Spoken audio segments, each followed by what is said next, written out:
Acompáñenme a hacer la lectura de hoy en el Santo Evangelio de Juan, capítulo 19, versículos del 1 al 22. Así que entonces tomó Pilato a Jesús y le azotó.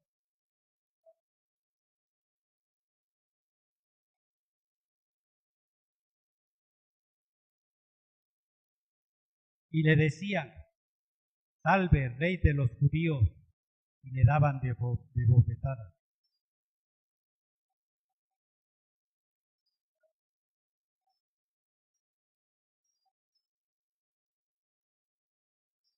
Y salió Jesús llevando la corona de espinas y el manto de púrpura. Y Pilato les dijo: He aquí el hombre.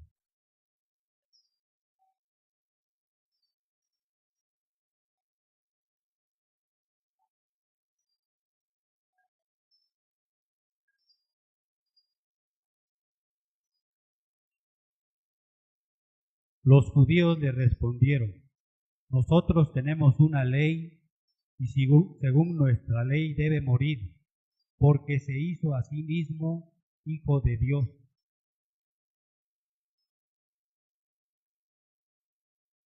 Y entró otra vez en el pretorio y dijo a Jesús: ¿De dónde eres tú? Mas Jesús no le dio respuesta.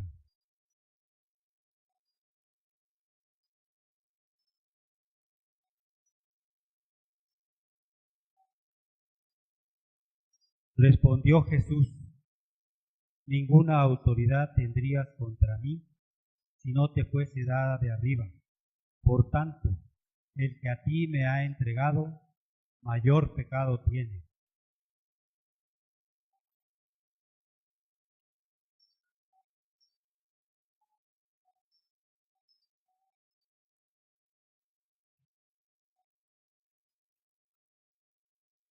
Entonces Pilato, oyendo esto, llevó fuera a Jesús y se sentó en el tribunal en el lugar llamado el Enlosado, en hebreo Gábata.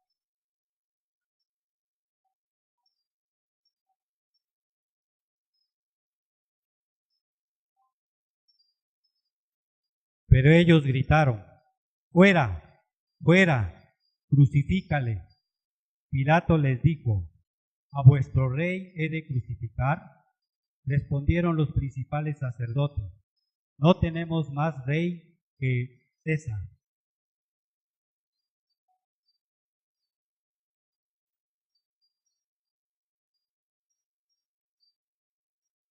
Y él, cargando su cruz, salió al lugar llamado de la Calavera, y en hebreo Gólgota.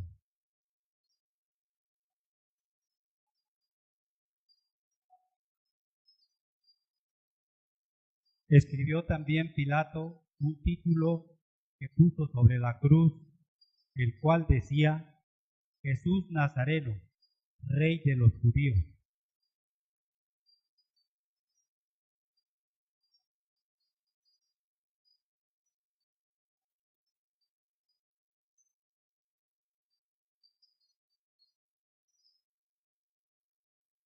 Dijeron a Pilato los principales sacerdotes de los judíos: No escribas Rey de los judíos, sino que él dijo: Soy Rey de los judíos.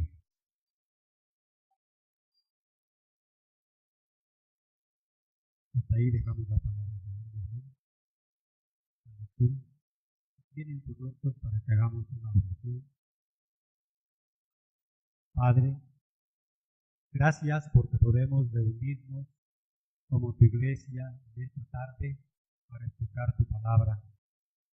Te pedimos por nuestro pastor Juan Carlos, por su familia, por todos los hermanos que están aquí, por sus familias, por los que no están, Señor, guárdanos.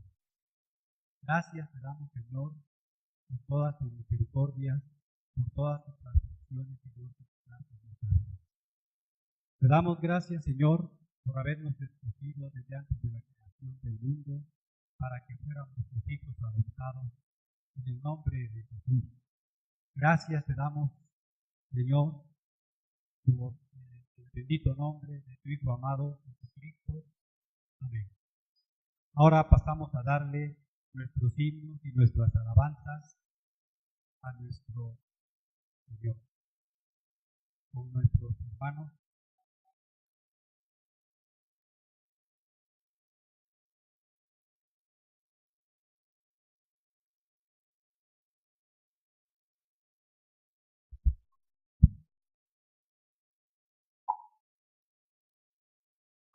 Nuestro himnario,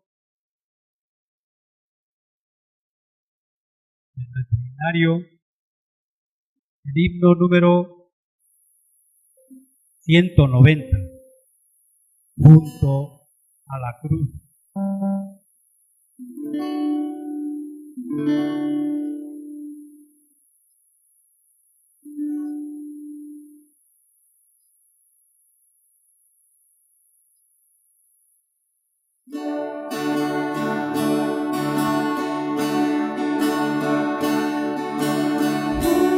A la cruz, oh Jesús murió.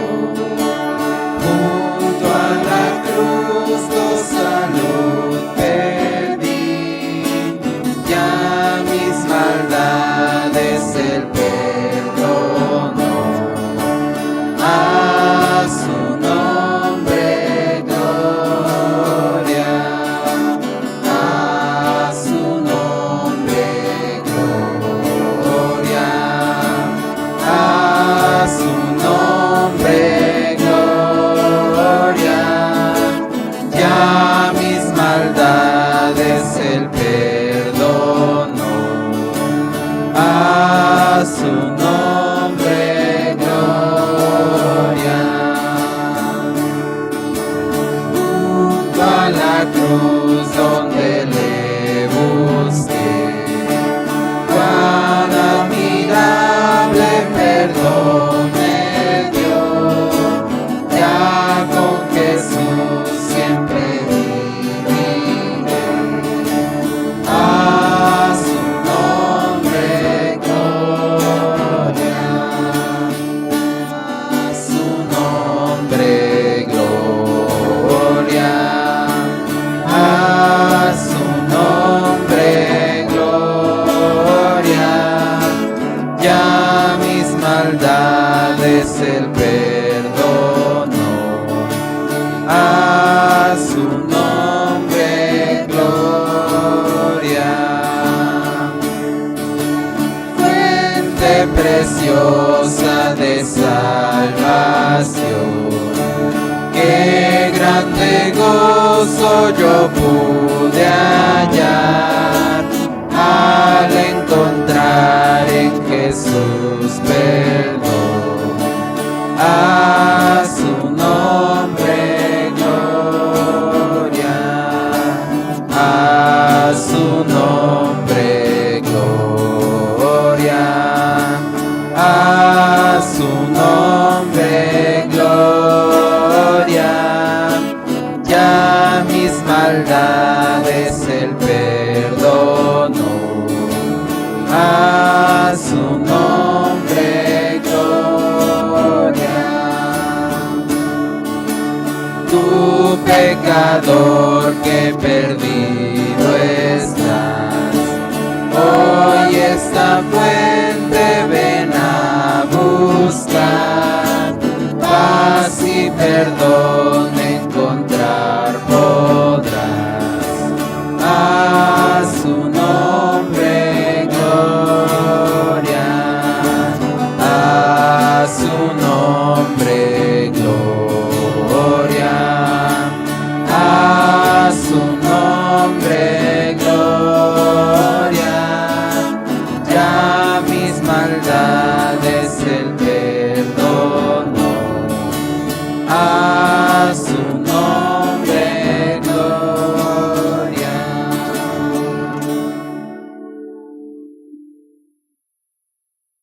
A continuación, hermanos, el himno número 352. Grato es decir la historia.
satisface. ¿Cuál era mi ansiedad? Cuán bella es esa historia, mi tema ya en la gloria será la antigua historia de Cristo y de su amor. Ya puedes decir la historia que brilla cual panal, y en glorias y portentos no reconoce igual. Me agrada referirla, pues me hace mucho bien. Por eso a ti deseo decírtela también. Cuán bella es esa historia, mi tema ya en la gloria será la antigua historia de Cristo y de su amor. Grato es decir la historia que antigua sin parece al repetirla más dulce cada vez. Me agrada referirla,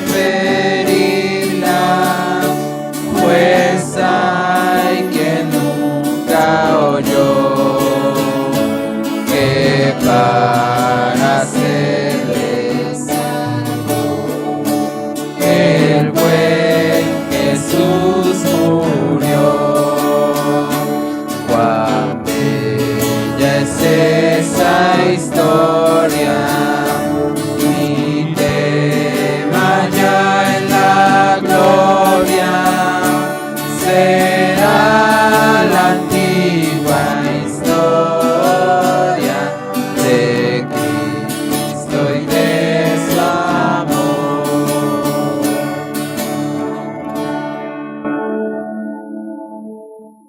A continuación, hermanos, de nuestras alabanzas, la alabanza número 92, alcancé salvación.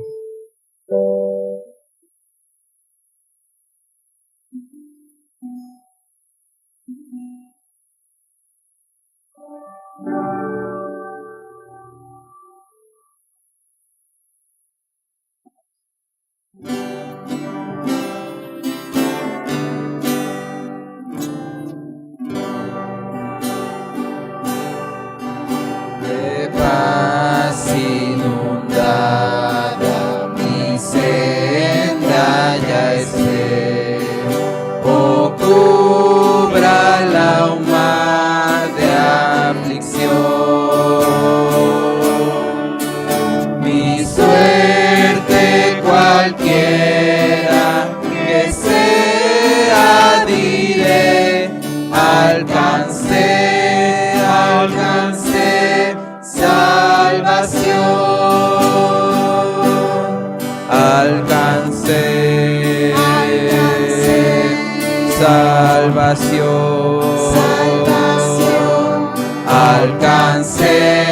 alcancé salvación. Ya venga la prueba, oh me tiente Satán, no mengua mi fe ni mi amor, pues Cristo comprende mis luchas más mi afán, y su sangre vertió en mi favor. Alcancé salvación, alcancé salvación. Feliz yo me siento al saber que Jesús libróme de yugo opresor, quitó mi pecado, lavólo en la cruz. Gloria demos al buen Salvador. Alcancé salvación, alcancé salvación. La fe tornará en gran realidad al irse la niebla veloz. Desciende Jesús con su gran majestad. Aleluya, estoy bien con mi Dios. Alcancé salvación, alcancé salvación, alcancé salvación, alcancé salvación,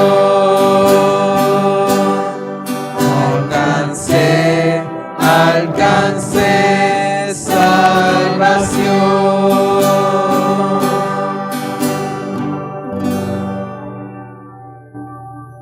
De nuestras alabanzas, la número 67, hay libertad.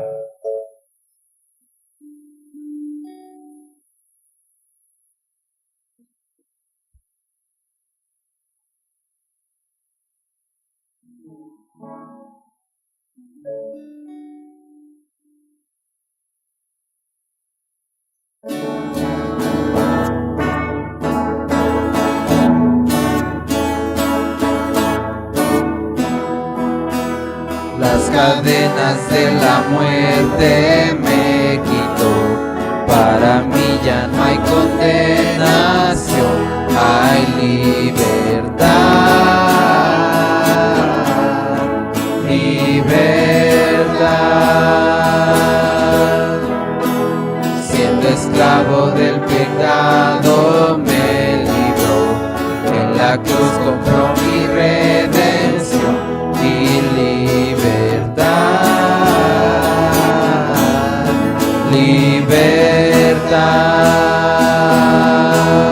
Rompió mis cadenas, me dio vida nueva y al fondo del mar echó mi maldad. Lavó mis pecados y me ha perdonado, solo en el nombre de Jesús hay libertad.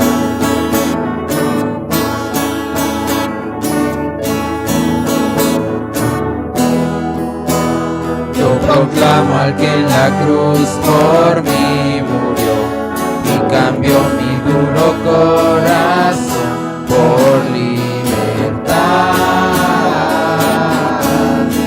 libertad. El poder de su evangelio me salvó y no me avergüenzo del Señor. Mi libertad, libertad.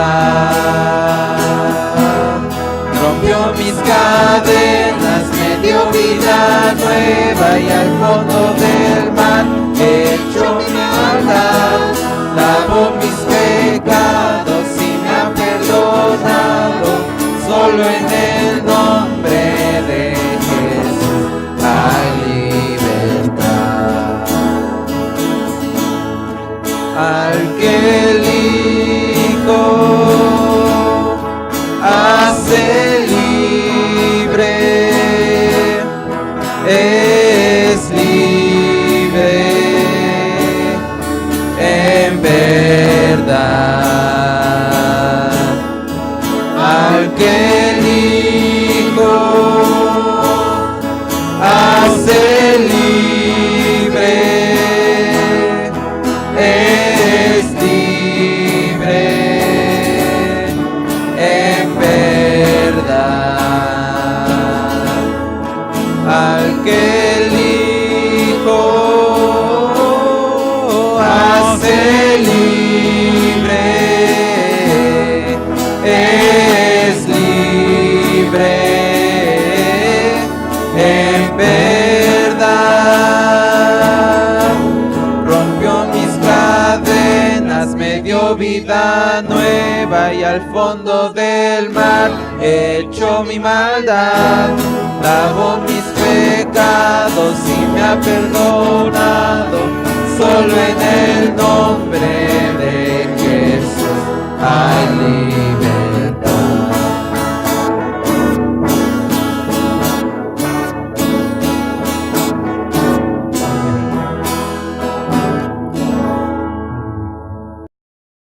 Evangelio de Mateo, capítulo 4, versículos 17 al versículo 25. Evangelio de Mateo 4, 17 al 25. El texto dice en el verso 17: desde entonces comenzó Jesús a predicar y decir: arrepentíos, porque el reino de los cielos se ha acercado. Andando junto al mar de Galilea, vio a dos hermanos, Simón, llamado Pedro, y su hermano Andrés, que echaban una red en el mar porque eran pescadores. Jesús les dice: venid en pos de mí y les haré pescadores de hombres. Y ellos, dejando al instante las redes, lo siguieron. Y pasando de allí adelante vio a otros dos hermanos, Jacobo, el hijo de Zebedeo, y Juan su hermano, que remendaban sus redes en la barca con su padre Zebedeo, y los llamó.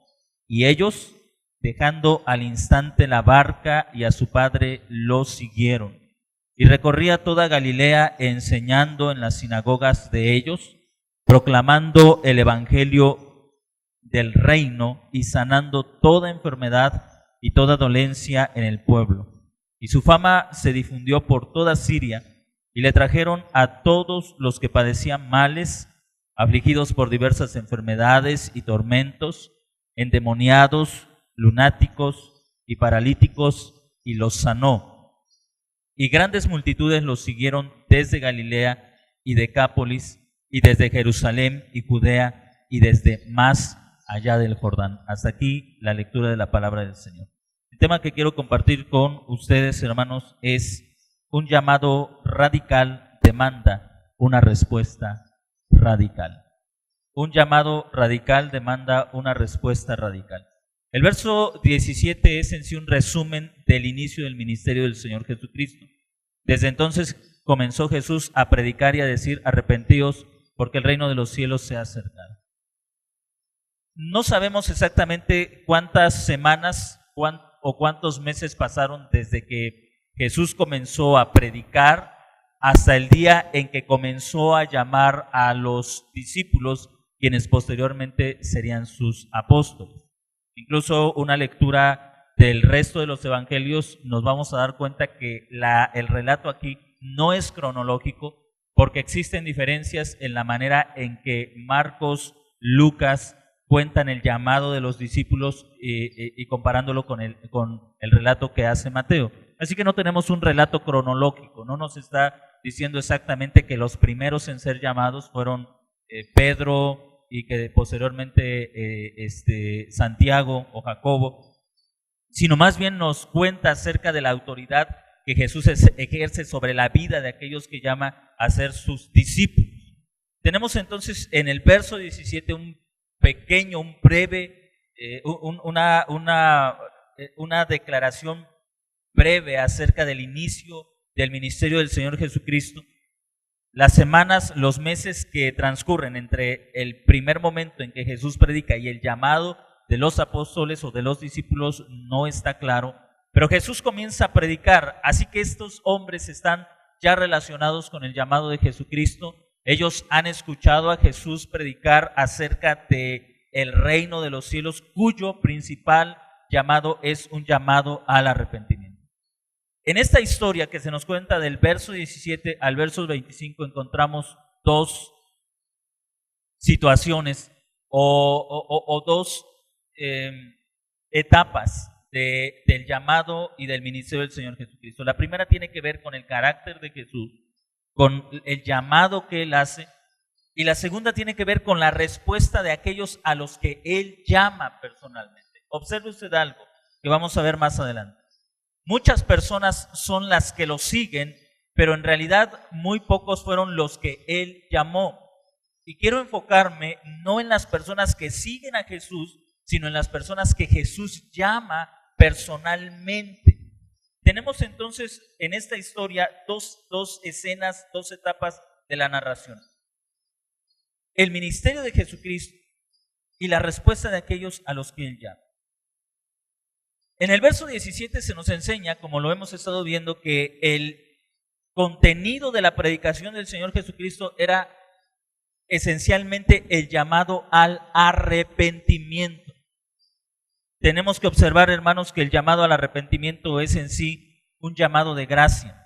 En el libro del profeta Isaías, en el capítulo 42, y posteriormente vamos a darnos cuenta que Mateo más adelante cita esta parte de las Escrituras, pero en el libro del profeta Isaías, en el capítulo 42, en los versos 1 al 3, si alguien tiene una Biblia en sus manos y quiere hacer la lectura, ya sea jóvenes, niños, adultos, Isaías capítulo 42, versos 1 al 3, ¿alguien lo tiene? ¿Puede leerlo, por favor?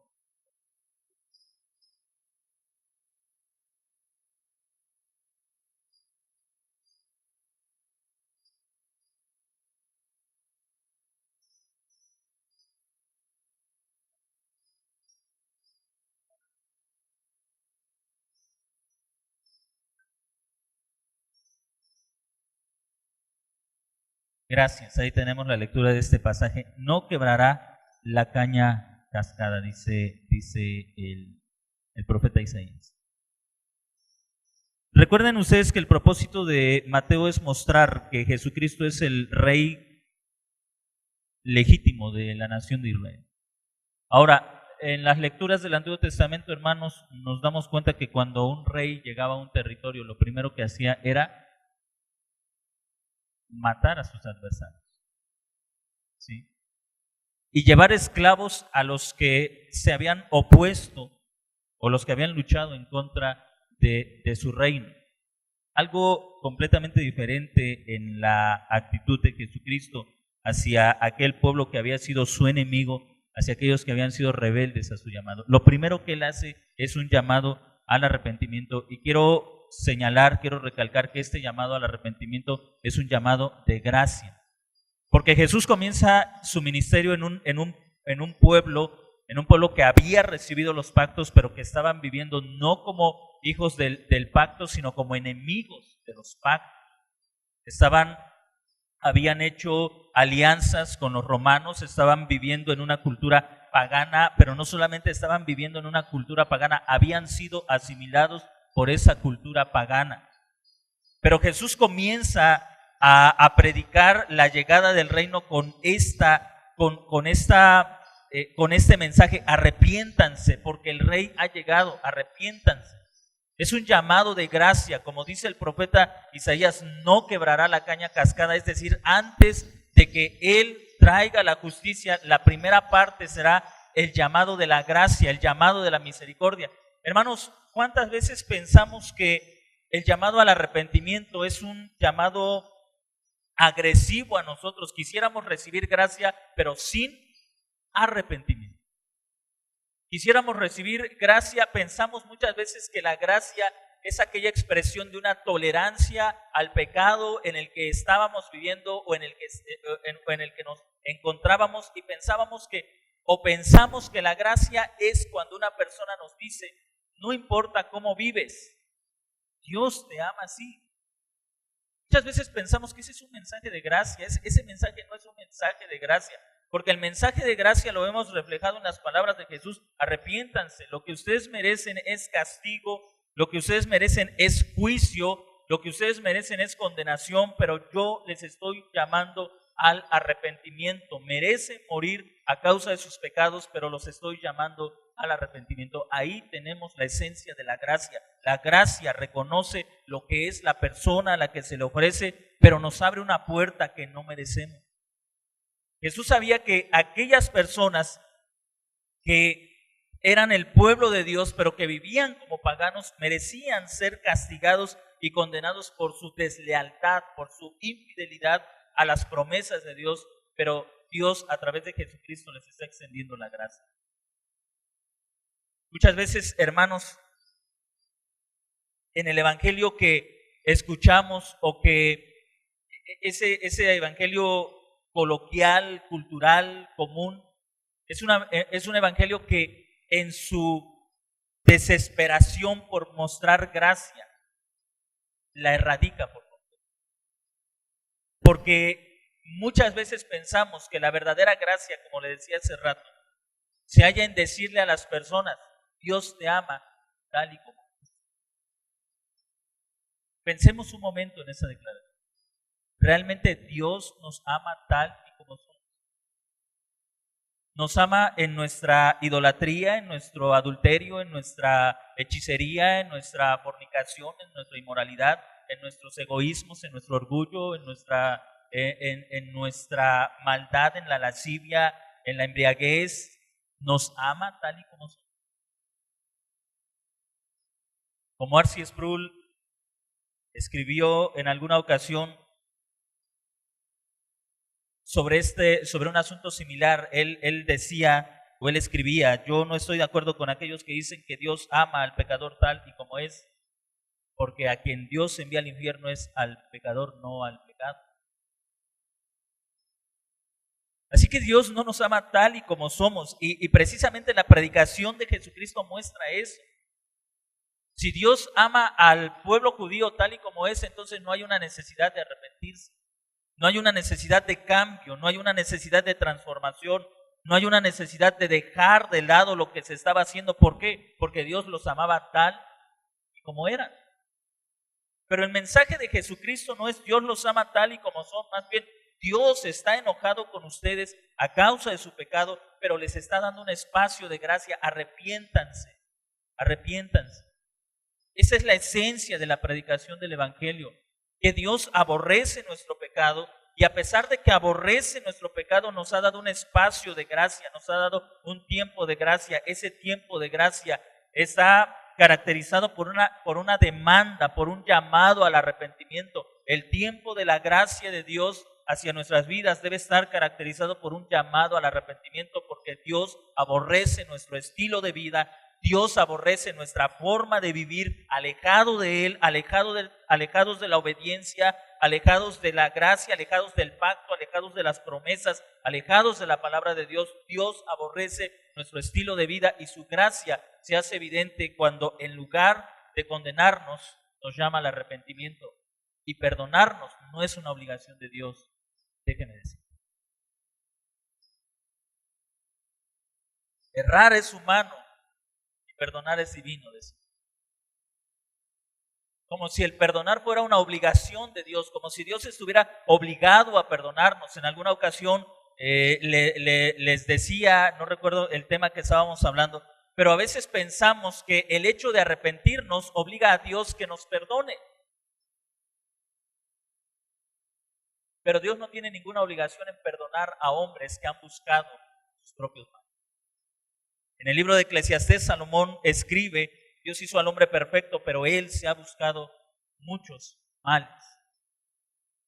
Nosotros pensamos, razonamos, nuestra lógica torcida y caída piensa que si yo me arrepiento, Dios está obligado a perdonarme, porque me estoy arrepintiendo. En realidad, si yo me arrepiento, lo único que es claro, que es notorio, es que Dios está obligado a castigarme. ¿Por qué? Porque soy responsable de haber quebrantado su voluntad, de haber hecho lo contrario a la voluntad de Dios. Así que el llamado al arrepentimiento, hermanos, es un llamado de gracia. Dios no está obligado a perdonar a nadie. Dios no está obligado a pasar por alto nuestras rebeliones, nuestra desobediencia. Dios no está obligado a escuchar nuestro arrepentimiento, nuestra voz de súplica. Dios no está obligado a hacerlo. Sin embargo, Él muestra su gracia al concedernos algo que no merecemos. No merecemos perdón, merecemos juicio, pero Él envía a Jesucristo y Él muestra en la persona de Jesucristo la paciencia con aquellas cañas cascadas, con aquellas vidas quebrantadas por el pecado, que merecen ser destruidas. Sin embargo, en el llamado de Jesucristo hay primero un llamado al arrepentimiento, porque ese llamado al arrepentimiento es un llamado de gracia. ¿Cómo puedes experimentar la gracia de Dios si no te has arrepentido? ¿Se puede experimentar la gracia de Dios cuando no nos hemos arrepentido? No, no se puede. Sí, hermano.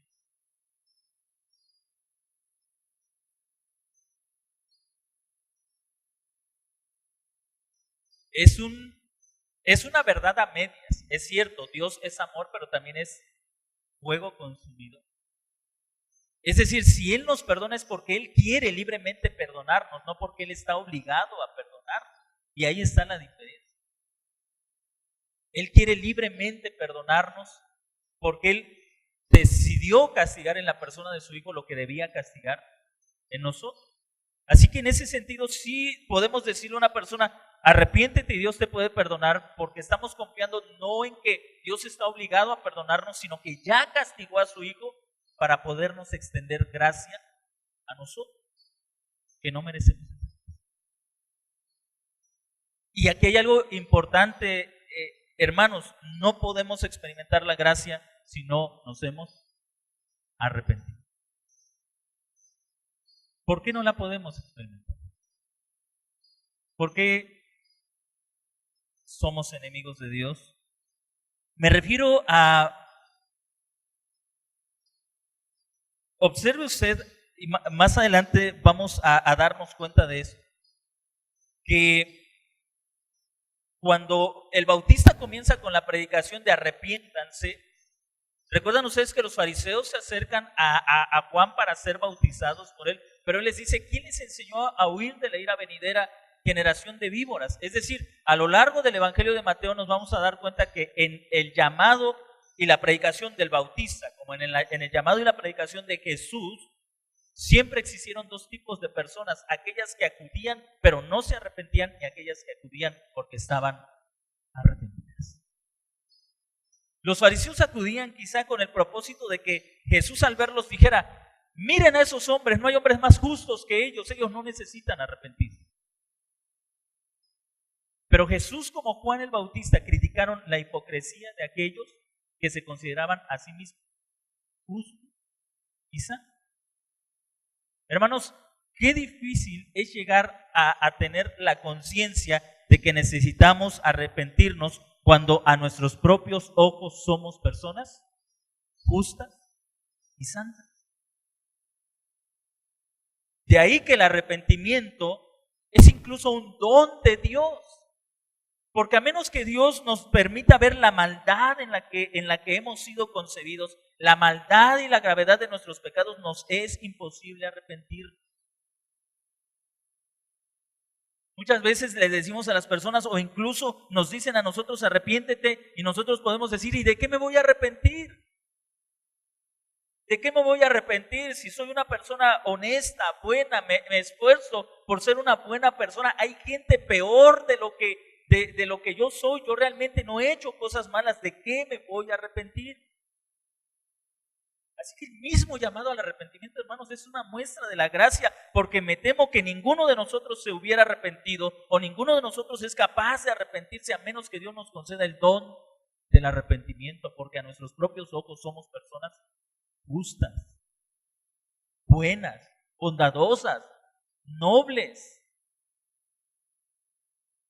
Amamos lo bueno a nuestros propios ojos, pero a los ojos de Dios somos perversos, estamos torcidos, corrompidos, somos necios, desleales. Solamente si la gracia de Dios nos concede ver lo perversos que somos, es que estamos listos para arrepentirnos. Por eso le decía el domingo pasado, el evangelista Mateo, el apóstol Mateo nos dice en el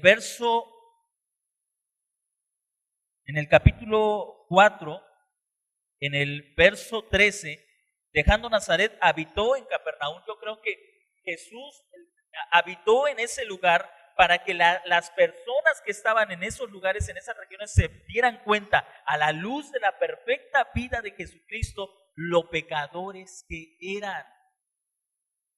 ¿Sabe por qué? Porque ellos podían tener todas las excusas para la forma en que vivían. Tenían excusas políticas, tenían excusas sociales, tenían excusas económicas, como nosotros hoy tenemos las mismas excusas. Hoy nosotros podemos decir, ¿y cómo podemos esperar ser buenos si tenemos malos políticos? ¿Cómo podemos esperar ser gente honesta si tenemos una pésima economía? ¿Cómo podemos esperar cómo pueden esperar de mí que sea una persona honesta si todo a nuestro alrededor es corrupción? Ellos tenían las mismas excusas que nosotros. El hecho de que Jesús habitara en medio de ellos era una muestra de lo perversos que eran, porque un solo hombre, la vida de Jesús en medio de ellos, era un testigo en contra de ellos. Era un testimonio en su contra. Hoy nosotros nos lavamos las manos y nos excusamos y decimos, ¿cómo los políticos nos piden que seamos personas justas si ellos roban a manos llenas? Pero si venimos a la luz de la vida de Jesucristo, que está narrada en los evangelios, hermanos, el propósito de leer los evangelios es que nos sintamos tan miserables a causa de nuestra corrupción, a causa de nuestra maldad, a causa de nuestra perversidad, y que quedemos sin ninguna excusa, porque somos lo que somos por causa del corazón rebelde que tenemos. Ahí la necesidad de arrepentirnos. De ahí la necesidad de arrepentirnos. Si nosotros fuéramos, hermanos, víctimas de las circunstancias, Jesús no llamaría al arrepentimiento, Jesús llamaría a la sanidad interior probablemente.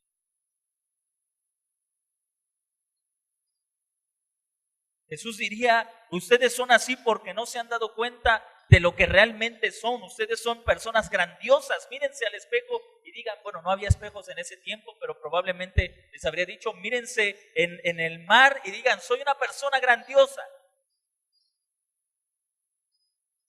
Pero cuando se trata del pecado, hermanos, no hay otra cosa que podamos hacer sino solamente arrepentirnos.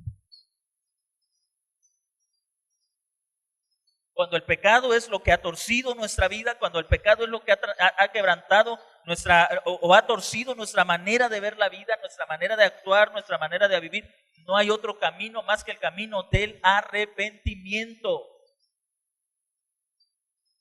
Así que Jesús les llama al arrepentimiento. Él no quiere en ninguna manera entrar en alguna concesión con ellos. Ellos dicen, los romanos nos saquean. Ellos dicen, los romanos nos esclavizan. Ellos dicen, los romanos imponen una cultura pagana sobre nosotros. Jesús no entra en concesiones con ellos. Él les dice, arrepiéntanse. Y mire, no hay nada más trágico que esta declaración del Señor Jesucristo. ¿Sabe por qué? Porque todos nosotros esperamos que alguien nos considere a causa de lo que estamos haciendo y que diga, te entiendo que esto que estás haciendo es por causa de los malos padres que has tenido, entiendo que seas una persona así. Creo que la gente esperaba que Jesús dijera, entiendo que ustedes sean así porque viven bajo la esclavitud o bajo el yugo de los romanos. Entiendo que sean así, entiendo que tú, Mateo, seas un traidor, que trabajes para Roma, que robes, que esclavices a tus propios compatriotas. Te entiendo, Mateo, te voy a liberar del yugo romano para que tú seas una mejor persona. Pero Mateo escuchó las mismas palabras: arrepiéntete. ¿Se da cuenta usted de esto? Si usted me preguntara a mí por qué eres así, yo le diría: yo soy así porque si conocieras el ambiente en el que vivo, si conocieras las luchas que tengo, si conocieras las crisis que vivo, sabrías que soy así, me entenderías, me compadecerías. Pero Jesús viene y dice: arrepiéntete. Jesús viene y nos dice: arrepiéntete. Llama al hombre, a la mujer, al joven, al niño, a todos aquellos que estaban dentro de ese territorio y les dice: arrepiéntanse. Sin concesiones. Un llamado al arrepentimiento. ¿Con qué palabras los exhortabas? No lo tenemos registrado, pero era constantemente un llamado al arrepentimiento y constantemente les recordaba que ellos eran así no a causa de los romanos, ellos eran así a causa de su rebelde corazón y necesitaban arrepentirse. ¿Cuántas excusas pondrías por los hábitos que tienes y que no puedes romper? ¿Cuántas excusas pondríamos por la vida que vivimos y que no podemos cambiar? ¿A quiénes culparíamos?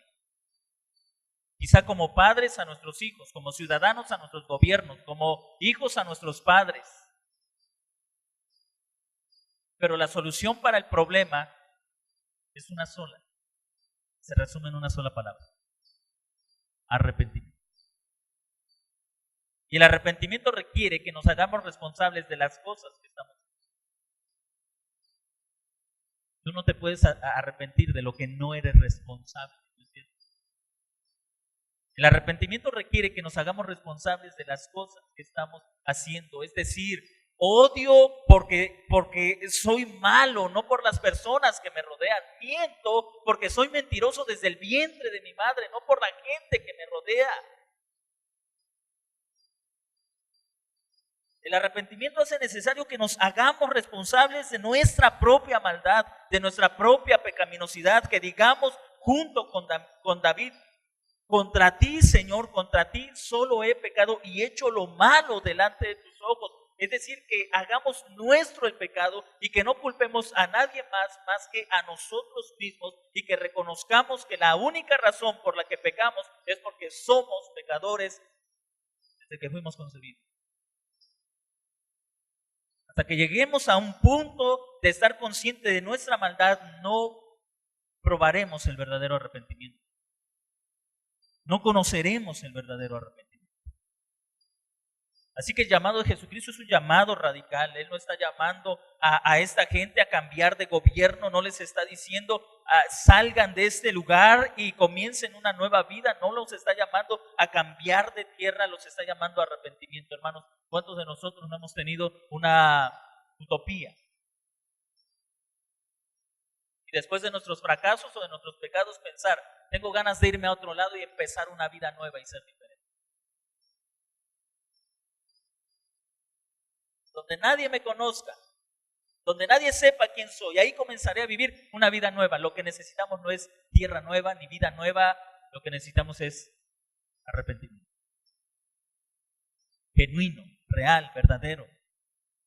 Hacernos responsables de nuestra maldad, de nuestro pecado, reconocerlo, confesarlo, adueñarnos de él, decir: sí, Señor, soy esto, soy tan perverso, odio, miento, robo, tengo pensamientos inmorales y soy responsable de esto. Solamente así podremos sentir la gracia salvadora de Dios en nuestras vidas. Jesucristo muestra la verdadera gracia con un toque de firmeza, con un toque de dureza. Quizá nosotros podamos preguntarnos dónde está la gracia en este llamado al arrepentimiento que obliga al hombre a confesar su pecado. Porque para arrepentirte debes confesar tus pecados. Y eso implica ser avergonzado, ¿no le parece?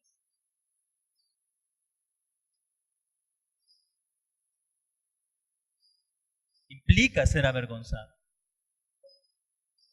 Implica que tengo que reconocer mi maldad, que tengo que reconocer que soy culpable de los delitos que Dios me imputa, que imputa sobre mi vida, de los cuales Él me inculpa, que yo soy, y que no puedo poner sobre nadie más esa carga. Hermanos, el llamado al arrepentimiento fue un llamado que abofeteó a una sociedad que se consideraba víctima, pero no responsable.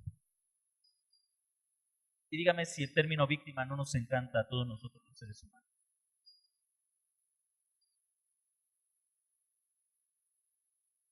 Pensamos que nuestra sociedad es diferente a la de antes. No había psicología en ese tiempo, es cierto, pero sí había un sentimiento de víctima. Los celotes, no me refiero a los celos grandototes, sino al grupo revolucionario, los celotes con Z. Anteriormente los macabeos.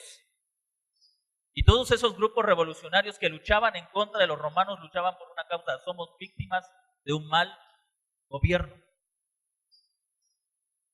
Así que el sentido de ser víctima se refleja o se manifiesta en nosotros de muchas maneras, luchando en contra de aquello que creemos nos oprime. Y nuestro principal enemigo, pensamos nosotros, está allá afuera. Hay que emanciparnos, hay que liberarnos. Hijos, libérense de sus padres.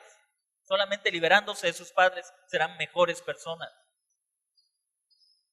Esposos, libérense de sus esposas. Solamente cambiando de esposas serán mejores personas. Esposas, libérense de sus esposos.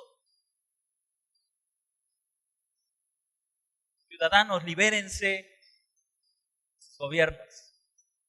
Solamente así seremos mejores personas. Pero Jesús dice, arrepiéntate.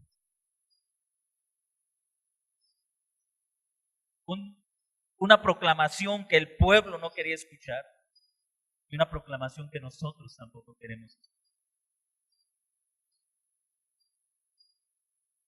Pero ese fue el discurso del Señor Jesucristo.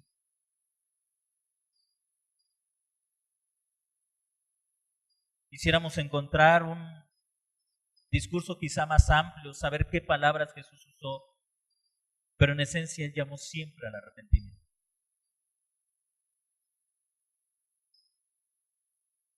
Una vez que Jesús habla acerca del arrepentimiento, bien sucede en las personas que le seguían, en la gente que le seguía, en la gente que escuchaba a Jesús decirles, arrepiéntanse, arrepiéntanse, es decir, dejen sus caminos, dense la media vuelta, abandonen su estilo de vida, dejen lo que están haciendo, cambien de vida, arrepiéntanse porque el reino de los cielos se ha acercado, es decir, ustedes llevan una vida rebelde, una vida en contra de la voluntad de Dios. Yo he venido para traer el reino de Dios y ustedes en este momento son enemigos de Dios y merecen la ira de Dios. Cambien su actitud, arrepiéntanse. Tomemos en cuenta que Jesús comienza a proclamar este mensaje después de dos acontecimientos importantes en su vida: la identificación con la humanidad a través de su bautismo y la identificación con la humanidad a través de la tentación. Es decir, Jesús no viene a hablarnos de cosas que Él no conoce. Jesús no viene a hablarnos de una obediencia que Él nunca ha puesto en práctica. Entonces nosotros pensamos, qué fácil es para Jesús decir, obedezcan. Pues Él es Dios. Pero lo que nos está enseñando Mateo, el evangelista, es que Jesús mostró una obediencia completa y total en su humanidad. el apóstol Pablo en la carta a los Filipenses dice que Él se despojó de su divinidad, que cubrió su divinidad, que envolvió su divinidad, que renunció a ser semejante a Dios. Es decir, Él actuó en todos los aspectos de la humanidad, y cuando Él demanda obediencia es porque Él como hombre obedeció. Cuando Él resiste la tentación es que Él como hombre resistió la tentación dependiendo de Dios, y cuando Él llama al arrepentimiento lo hace como un hombre que ha sido puesto a prueba en todo lo que nosotros hemos sido puestos. Es decir, Jesús no actuó como nosotros. A veces nosotros vemos a una persona que está haciendo algo y nosotros no lo sabemos hacer, pero de repente nos sentimos como con la capacidad de que sabemos hacer. ¿Le ha pasado? Alguien está haciendo algo y usted está ahí viendo y usted ya le encontró cómo solucionarlo, y aquel pobre que lo sabe hacer no puede hacerlo. Y entonces usted le dice, no, ¿y por qué no le haces así? ¿Y por qué? Y quizá la otra persona le están dando ganas de decirle, a ver, hazlo tú. Cuando te deja hacerlo, no. Ahora Jesús me está diciendo, obedezcan. A ver, obedece tú. Pues si es que siendo humano, qué difícil es obedecer. Él fue puesto a prueba en todo lo que nosotros hemos sido puestos a prueba, pero Él fue obediente. En el verso 18 tenemos el llamado de los discípulos. Andando junto al mar de Galilea, vio a dos hermanos, Simón llamado Pedro y a su hermano Andrés, que echaban una red en el mar porque eran pescadores. Les dice, vengan en pos de mí y les haré pescadores de hombres. Y ellos, dejando al instante las redes, los siguieron. ¿Puede alguien seguir a Jesucristo si no está arrepentido? No puede hacerlo. Ahora, seguir a Jesucristo no solamente implica una acción física, vengan conmigo, sino era más bien un llamado al discipulado. Vengan conmigo para que aprendan a vivir y hagan todo lo que yo les enseñe. Ahora, permítame repetir la pregunta, ¿puede uno ser discípulo de Jesús sin estar realmente arrepentido? No. Porque el discipulado implica obediencia y la obediencia será el resultado del arrepentimiento. No puedes obedecer si no hay arrepentimiento. Nadie puede obedecer si no ha experimentado un genuino arrepentimiento. Así que el llamado al discipulado es un llamado esencialmente a aquellos que se han arrepentido. Y la obediencia siempre será el resultado del arrepentimiento. A veces somos como los niños, hermano, como nuestros hijos. Nos acaban de desobedecer y ellos dicen, mamá, perdóname, está bien, te voy a perdonar. Y luego le decimos, ve y haz esto. Inmediatamente desobedecen, piden perdón, pero no están arrepentidos. Y a veces somos así como los niños, pedimos perdón cuando ni siquiera nos hemos arrepentido. Es decir, cuando no tenemos la más mínima gana de obedecer, pedimos perdón, pero no queremos obedecer. Muchos piensan que el llamado al evangelio o el cristianismo no implica una obligación hacia aquel que nos ha llamado a la salvación. Ser cristiano no es venir a la congregación. Ser cristiano es seguir de cerca las enseñanzas de Jesucristo, vivir sus enseñanzas, y eso requiere obediencia, pero no puede haber obediencia si no hay arrepentimiento. No puede haber obediencia si no hay arrepentimiento. Hermanos, dicen los historiadores que la pesca era uno de los negocios mejor remunerados en ese tiempo. Como quizá hoy el comerciante, el comerciante puede con facilidad hacer crecer su negocio y tener ganancias económicas porque vende lo que la gente necesita. Pensemos en un pueblo que se alimentaba del pescado. Así que la pesca era uno de los mejores trabajos. ¿Por qué le digo esto? Porque aquí tenemos el ejemplo de dos hombres que realmente están arrepentidos. ¿Cuándo se arrepintieron? No se arrepintieron cuando Jesús los llamó. El verso 17 dice que Jesús comenzó a predicar el arrepentimiento. ¿Cuántos meses, semanas le decía? La Biblia no lo dice, pero estos hombres escucharon. Pedro, dice el verso 18, Pedro y Andrés habían ya escuchado a Jesucristo hablar sobre el arrepentimiento. En algún punto de su vida, en algún punto de este tiempo en el que Jesús estuvo predicando, de manera general, ellos se arrepintieron, y cuando Jesús caminaba, los observó, los vio y los llamó. ¿Cómo mostraron ellos que estaban realmente arrepentidos? Observe lo que dice el verso 20. ¿Alguien quiere leer el verso 20? ¿Algún niño? Niña.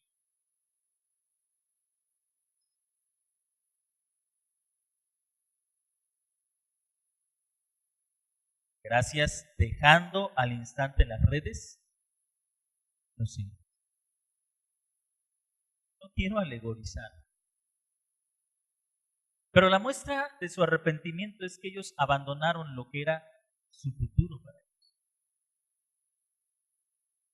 Ellos no estaban diciendo, bueno, entre seguir a Jesucristo, la pesca no gano mucho, trabajo que puedo abandonar. Ellos estaban dejando lo que los había sostenido por generación. Un negocio de familia que los había mantenido y que por dedicarse a la pesca y el pescado o el pez, siendo uno de los principales alimentos de toda esa región, ellos estaban abandonando algo que realmente les estaba dejando limpio. A veces pensamos que, bueno, esta gente siguió a Jesucristo porque eran ociosos que se paraban en las esquinas, que no tenían ni dónde, como coloquialmente se dice, dónde caerse muertos, es decir, gente que no tenía ninguna posesión y que, bueno, era el ocioso de la esquina que Jesús le dice, ven, sígueme, y bueno, no tengo otra cosa que hacer, así que te sigo. Pero no nos damos cuenta que estas personas tenían vidas, que eran personas que habían construido un bienestar, un patrimonio económico a partir de su labor como pescadores, que eran hombres con una posición buena dentro de su sociedad, y cuando Jesús lo llama, ellos dice Mateo, dejando al instante las redes, lo siguieron.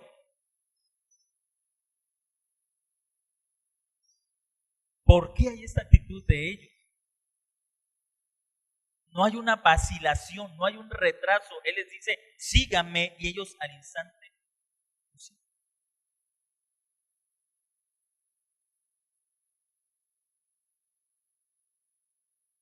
¿De qué manera se hace evidente que tú estás siguiendo a Jesús?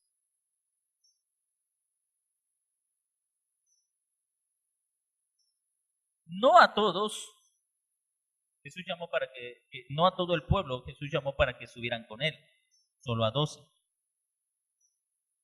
Pero a todos los demás que lo siguieron, demandó una respuesta radical a este llamado. El llamado del Evangelio es un llamado al arrepentimiento, y el llamado al arrepentimiento es un llamado radical a cambiar, a arrepentirnos nosotros mismos, a dejar nuestros pecados, y eso implica una transformación radical en nuestras vidas. Repito, ¿de qué forma se hace evidente que tú has respondido al llamado de Jesucristo a seguir?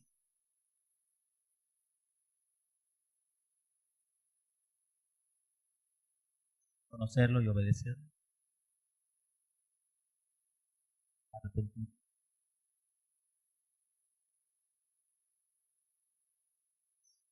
Haciendo un lado, dejando de hacer un lado. Dejando de hacer las cosas que no le agradan a Dios. En una ocasión, recuerdan ustedes que se le acerca un hombre al Señor Jesucristo y le dice, ¿qué voy a recibir si te sigo? Y Pedro, aprovechando la oportunidad, dice, maestro, nosotros hemos dejado cosas. Hemos dejado casa, hemos dejado el trabajo, hemos dejado nuestros bienes. ¿Dónde está nuestra recompensa?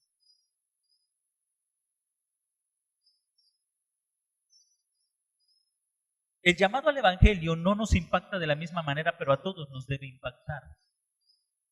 En el caso de Pedro y de Andrés, significó abandonar un trabajo que era un buen trabajo para ellos. ¿Cuándo? Al instante. En el caso de otros discípulos que no eran tan cercanos a Jesucristo, implicó abandonar familia. ¿Por qué? Porque la familia se oponía al Evangelio.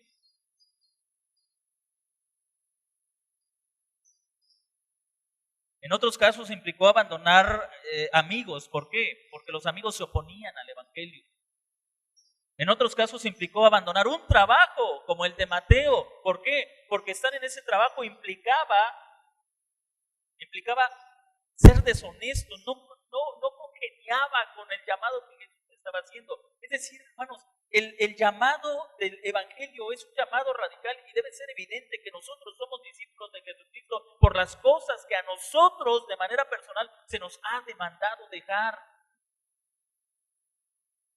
Se nos ha pedido que abandonemos.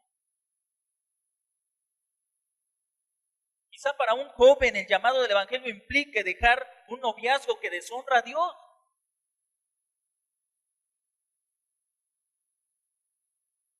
Quizá para otra persona el llamado del Evangelio implique abandonar a un grupo de amigos con los cuales no puede ser un testimonio.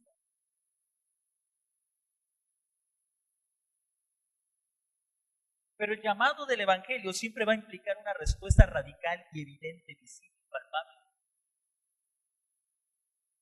Una transformación que era palpable. Estos, a los ojos de la gente, podían decir, Pedro y Andrés ahora son discípulos de Jesucristo. ¿Por qué? Porque no los volverás a ver en las mañanas ni en las tardes en su barca lanzando la red al mar. No los volverás a ver ahí. Ahora siguen a Jesucristo.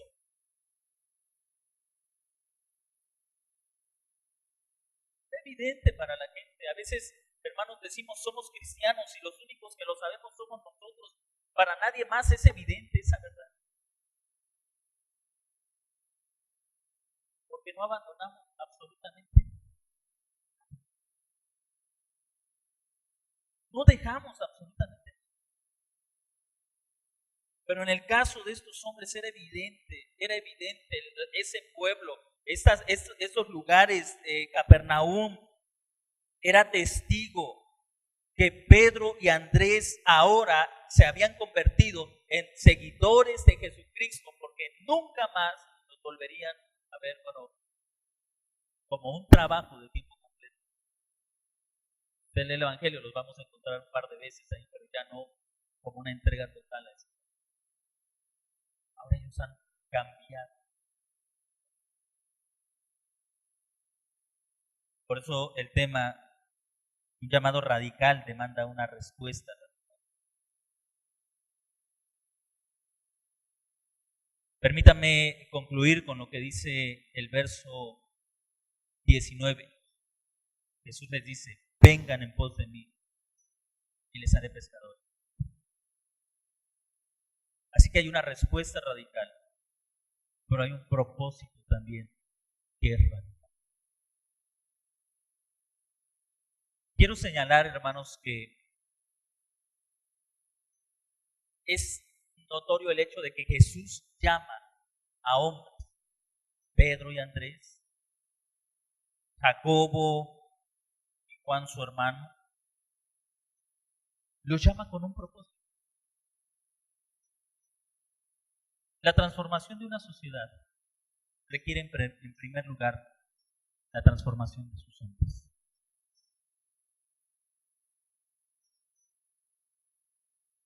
Lo primero que hace Jesucristo es que el comienzo del nuevo día para Israel va a comenzar de manera pequeña, pero significativa. La transformación de una nación comenzó con la transformación de unos cuantos varones. De unos cuantos.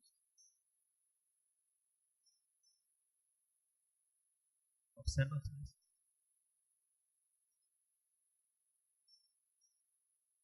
A veces como hombres queremos que nuestras familias cambien, pero no queremos cambiar nosotros.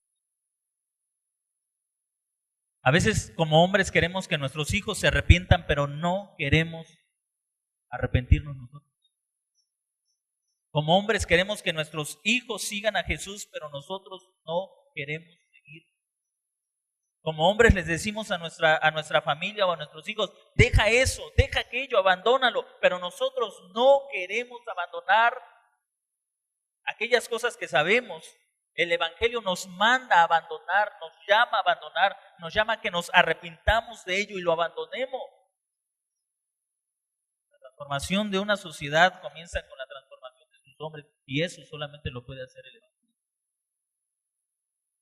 Solamente lo puede hacer Jesucristo y lo hace a través de un llamado a la vida. Así que déjenme hacerle una pregunta, hermanos varones. ¿Nos hemos arrepentido?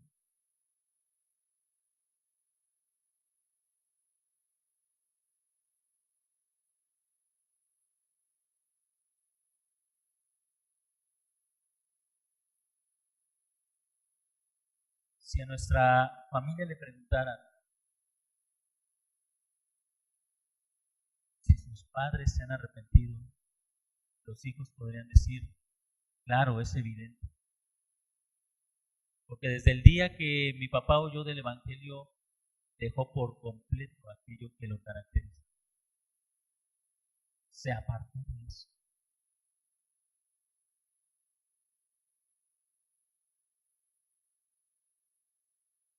Claro, es evidente.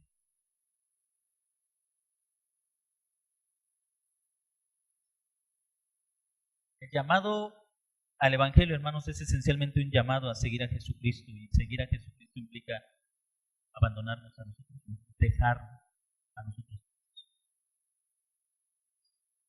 Por mucha razón, Jesús dijo en una ocasión, si alguno quiere venir en pos de mí, niéguese a sí mismo.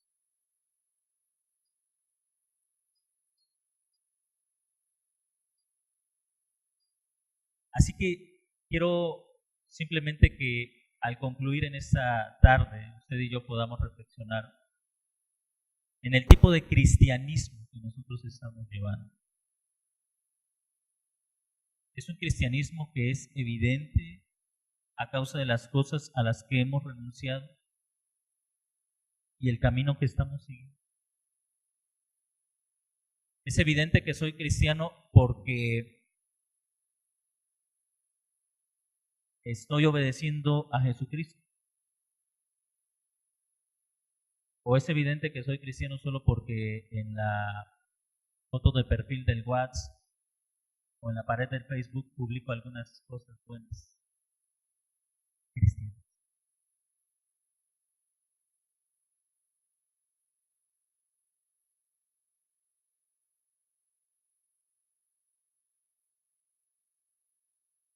¿Qué es lo que hace evidente que yo realmente soy cristiano?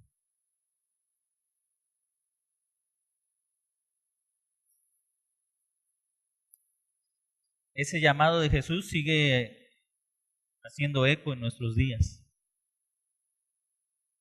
Y el llamado al arrepentimiento, recuerda, es un llamado de gracia.